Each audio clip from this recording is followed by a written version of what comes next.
Peut-on vivre sans réseaux sociaux en 2025 en étant thérapeute énergétique? J'ai testé et je vous partage mon expérience.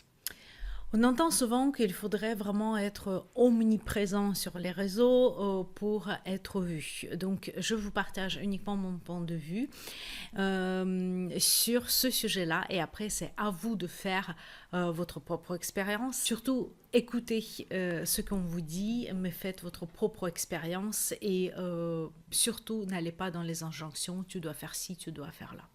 Moi, je peux juste te dire ce que j'en pense, c'est mon expérience et expérience de mes élèves, mais le tien va être toujours le meilleur pour toi. Allez, on y va.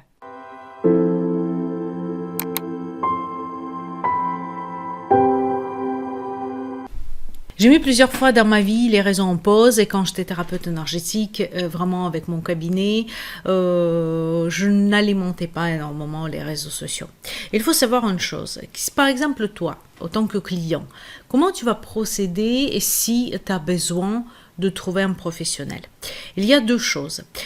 Si tu sais que tu as besoin de telle ou telle solution, par exemple, tu te sens fatigué, tu sais que tu as besoin d'aller voir une énergéticienne. Ce qui va se passer, tu vas taper énergéticienne sur Google et il va te donner la liste des énergéticiens près de chez toi.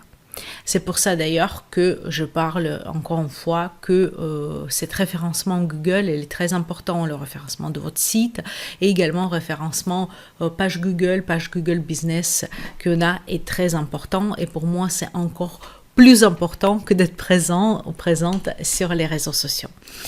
Si par contre tu ne sais pas, c'est là que tu vas aller sur les réseaux. C'est là que tu vas chercher des solutions. Et plus tu vas chercher, il faut savoir que l'algorithme va te donner des comptes, proposer des comptes d'autres praticiens qui traitent ce sujet-là. Et après, tu as aussi le moteur de recherche, bien sûr, sur Instagram, ou sur Facebook, ou sur TikTok, sur tous les réseaux. Pour moi, les deux, bien sûr, qui sont importants, mais si pour X raisons, tu ne peux pas alimenter les réseaux constamment,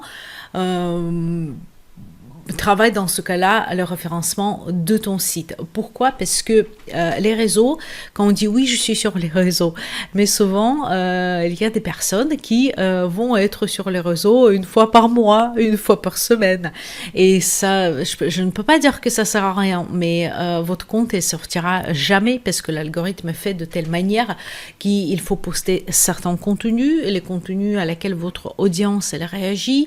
Et attention, je voudrais faire en parenthèse, parce que ça je vois souvent, vous pouvez avoir le nombre de followers et des personnes que vous suivez, mais qui ne voient jamais votre contenu parce que vous êtes très rarement présente. Et donc ça veut dire l'algorithme, il vous sort de leur liste tout simplement de premières choses qu'il le voit. Donc une chose importante, c'est alimenter vos réseaux. Si vous ne pouvez pas les alimenter, faites une image, effectivement, faites en sorte de vitrine où vous êtes présente, mais en même temps, ne pensez pas que ça va vous apporter des clients. Dans ce cas-là, il faut écrire peut-être les blogs. Quoi, c'est intéressant encore les blogs en 2025, parce que quand je cherche la solution, je vais taper la question. Et si votre blog va traiter, même votre blog écrit, cette question-là, ou votre vidéo par exemple sur YouTube, forcément elle va ressortir dans les recherches quelque part, s'il est bien référencé au début, s'il est mal référencé dans la page 158. C'est pour ça que dans ce cas-là, écrivez les blogs et écrivez et référencez bien votre site naturellement ou avec de l'aide d'autres personnes. Ça dépend de vos connaissances. Alors, quand j'ai arrêté les réseaux sociaux, quand je les utilisais, surtout quand j'ai arrêté, est-ce que c'était un cata? Est-ce que j'ai perdu en visibilité? Est-ce que j'ai perdu des followers? Oui. Clairement, oui. Je le fais tous les ans parce que j'aime bien faire une pause. Parfois, c'est juste la nécessité. Pendant les vacances, c'est hors de question. Je peux programmer certaines choses, mais c'est hors de question que je poste 3 stories par jour, sauf si ce sont des stories plage, par exemple. C'est une bonne solution aussi. Oui, on perd des followers, mais ce n'est pas grave. Après, il y a une chose que, effectivement, ce qui est important maintenant dans 2025, dès que vous ne postez plus, la problématique c'est que l'algorithme, c'est comme il vous rejette un peu, ça veut dire que vous n'êtes plus dans la première ligne et ça c'est dommage parce qu'avant, quand vous n'apparaissez pas longtemps, on vous mettait en valeur. Là, je n'ai pas l'impression que ça se passe comme ça. Par contre, vous pouvez aussi interagir avec votre audience, interagir avec les personnes qui vous suivent. Si vous êtes obligé de faire une pause, vous pouvez toujours, et même je vous invite de le faire, ça presque quotidiennement, c'est d'aller s'intéresser à vos clients. Déjà, ceux qui postent, vous pouvez les liker, parfois même sans suivre. Vous pouvez liker, vous pouvez commenter, par exemple, leur contenu. Vous pouvez également commenter leur story.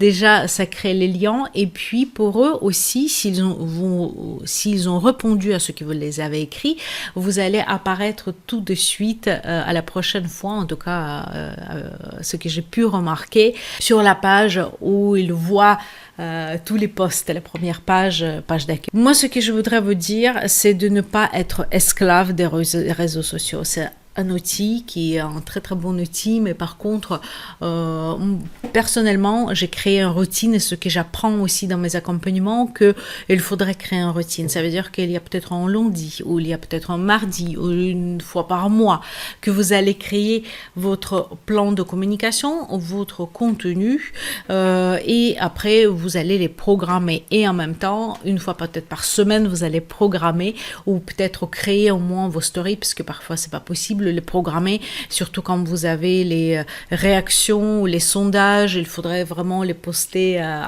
presque en temps réel.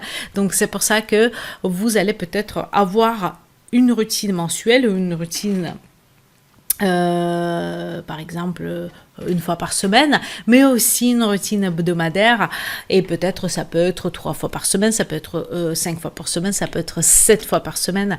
En même temps, je vous conseille quand même d'avoir des réseaux. Donc, ce qui se passe quand vous arrêtez les réseaux, oui, vous perdez les followers, oui, vous perdez la visibilité, ça c'est certes, mais ça ne veut pas dire qu'on vous oublie, que ce n'est pas possible. Il y a d'autres moyens de se connecter avec des personnes. Ce sont des salons, ce sont des clubs d'entrepreneurs, ce sont votre blog, référencement de votre site. C'est un des outils mais par contre, c'est un outil extrêmement puissant. Sans être un esclave, je vous invite quand même d'être présent et assez souvent et inclure ça dans votre routine. Montrez votre quotidien. Je regarde qu'il y a beaucoup de personnes qui deviennent de plus en plus accros au réseau parce que vous pouvez avoir votre routine, quand vous allez, je sais pas, de midi à 13h ou de telle heure à telle heure, ou de midi à 13h, à 17h à 18h, je sais pas, je le dis comme ça, pour communiquer, pour répondre à vos messages, pour se connecter avec d'autres personnes, pour aller regarder ce qui se fait, faire vraiment une veille, qu'est-ce qu'ils font vos collègues, ainsi de suite. Et ça peut être vraiment chronophage, ça veut dire que je me connecte et je fais un peu n'importe quoi. Ce que je vous conseille, c'est vraiment de dédier le temps sur votre semaine pour faire en veille, même si c'est un peu, mais il faudra bien le faire, créer votre contenu et bien sûr poster votre contenu, le contenu qui n'est pas possible de programmer. Est-ce que ça fonctionne pour tout le monde et les réseaux ? Non, pas du tout. Ça dépend des sujets que vous traitez. Et aussi, vous savez, souvent, on a dans cette quête de followers 10 000, 1000, 2000, 3000, 100 000.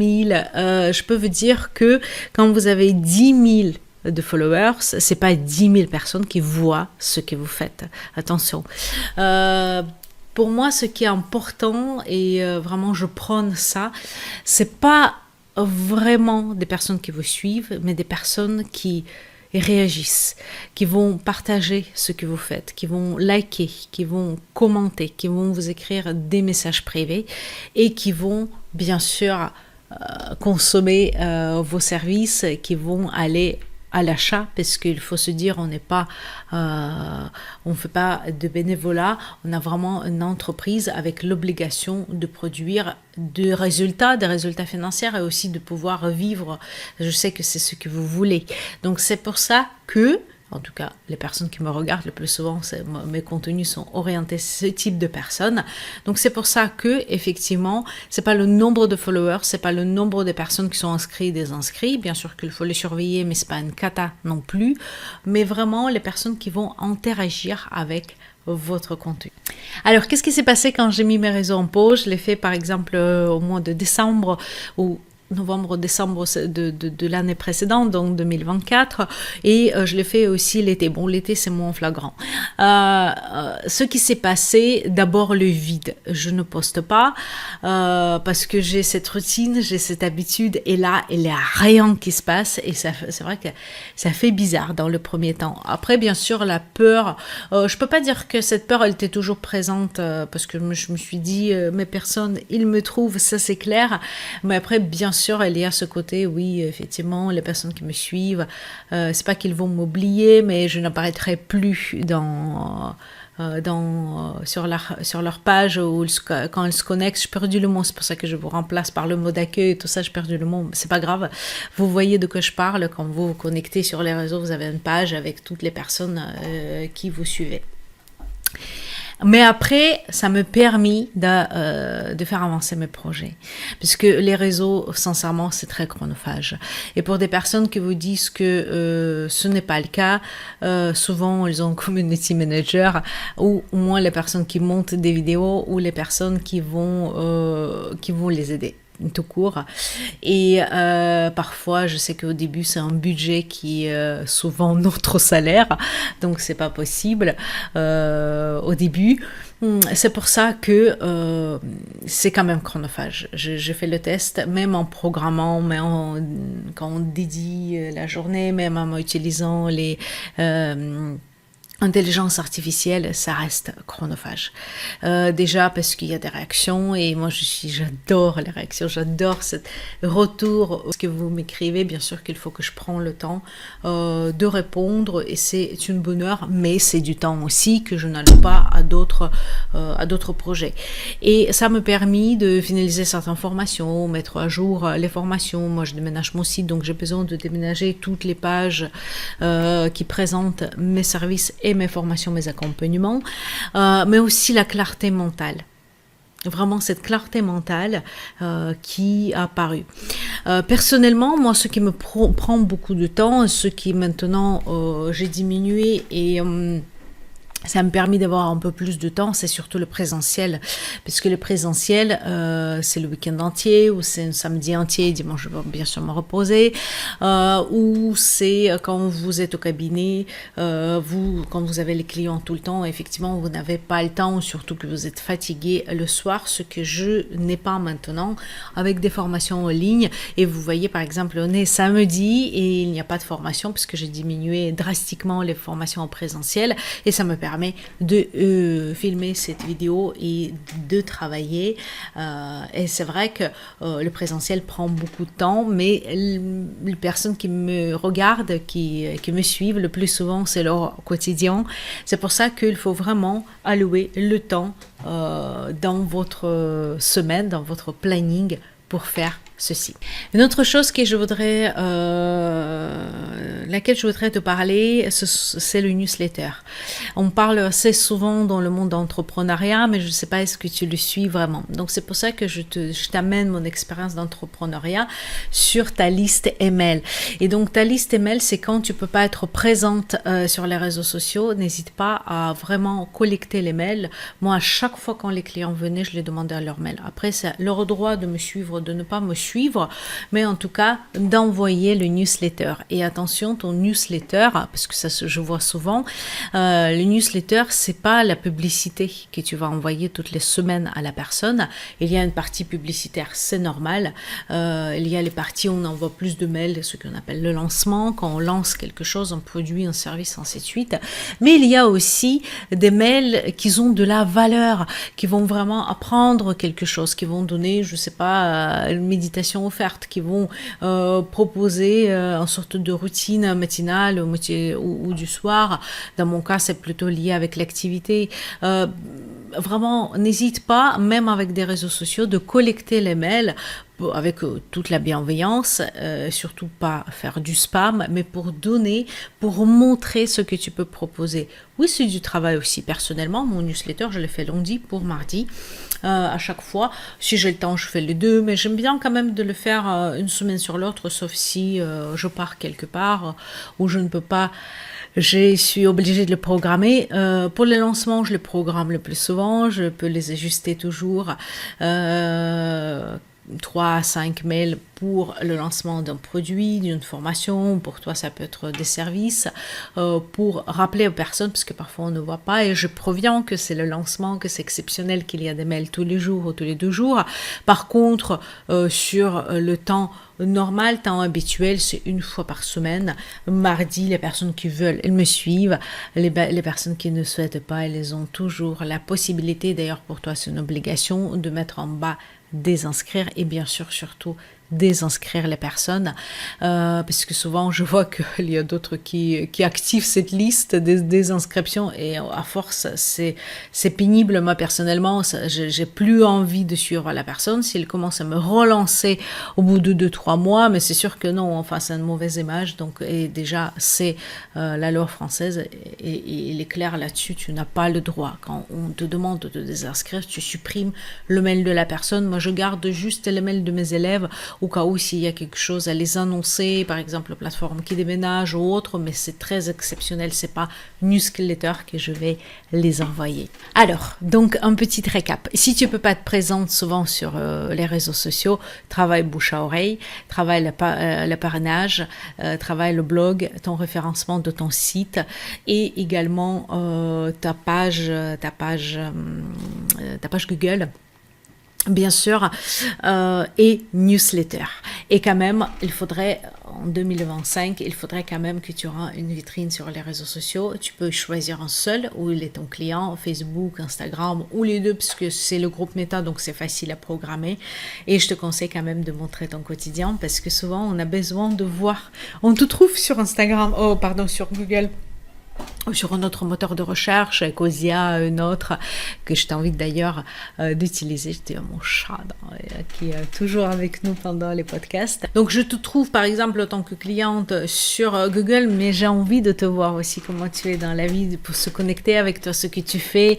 Tu peux proposer d'ailleurs pour récolter un mail, un produit gratuit, une méditation, peut-être quelques conseils, peut-être ce qu'on appelle freebie, justement pour montrer déjà ton travail, et en même temps pour que la personne te voie et qu'elle puisse se dire oui, elle me plaît, ça vibre avec moi et je voudrais bien travailler avec elle. Alors, ce que je te propose, c'est de me dire qu'est-ce que toi t'en penses et qu'est-ce que toi tu utilises dans les commentaires déjà.